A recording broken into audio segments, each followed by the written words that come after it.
Magandang gabi po sa inyong lahat. Pasensya na po at nakatayo po kayo dyan ng matagal na panahon o nakaupo sa simento. Salamat po sa inyong patience sa pakikinig po sa aming lahat. Bago po ng mensahe ko para sa inyong lahat, babasahin ko po muna yung mensahe na iniwan po ng papa ko para po sa bayan ng Coron. Isang malaking dagok na naman ang kinahaharap ko at ng aking pamilya sa panahong ito. Sa hindi inaasahang pagkakataon, ako at ang aking kapatid ay muling idinadawi sa karumal-dumal na pagpatay sa environmentalist at broadcaster na si Jerry Ortega. Hindi ko po kayang ipaliwanag ang sakit na aking nararamdaman, ganun din ng aking pamilya na mapaparatangan ng isang krimen na hindi po namin ginawa at wala kaming kinalaman. Tahasan ko pong sinabi sa inyo na wala akong kasalanan. Sadyang may mga tao lamang na sa ngalan ng politika ay gagawin ang lahat. Masira na ang buhay ng iba, makamit lamang ang kanilang mga pansariling hangarin. Ito po ang katotohanan. Mahirap at matagal na proseso ang aking pagdaraanan.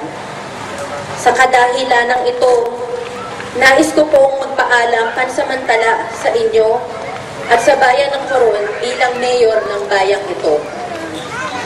Alam po ninyong lahat kung gaano ko kamahal ang Coron at sa loob ng 8 taon na ako'y nagsilbing mayor ng Coron, ay buong puso kong masasabi sa inyo na ginawa ko ang lahat ng aking makakaya para sa kabutihan ng ating bayan at lahat ng mamamayan nito. Sa mga panahong hindi ko po kayo makakasama, isa lang po ang aking pakiusap at kahilingan.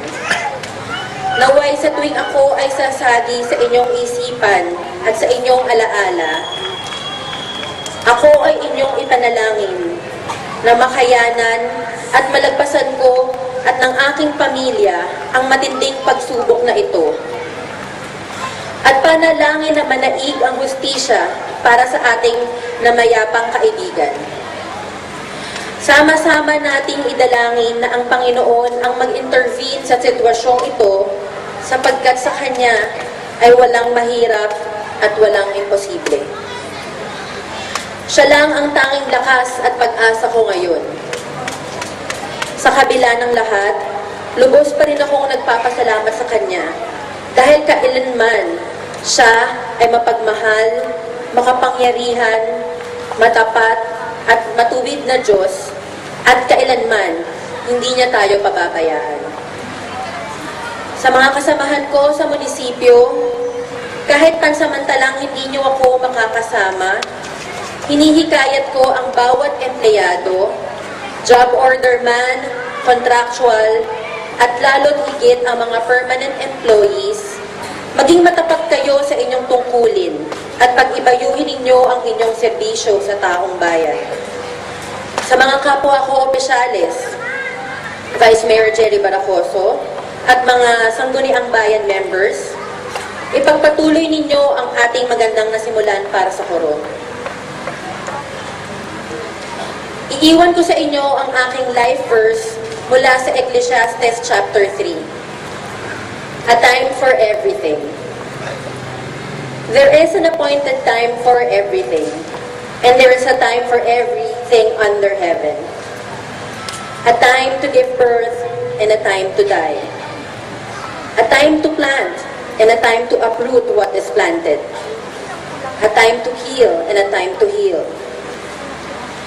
A time to tear down and a time to build up. A time to weep and a time to laugh.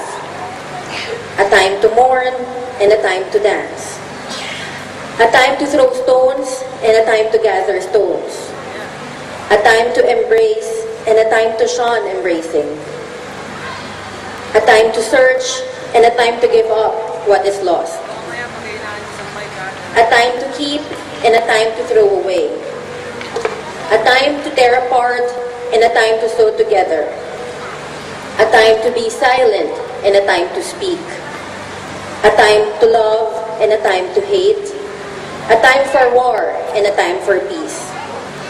This may be a difficult time for me, but by God's grace, we will overcome because our God is good no matter what.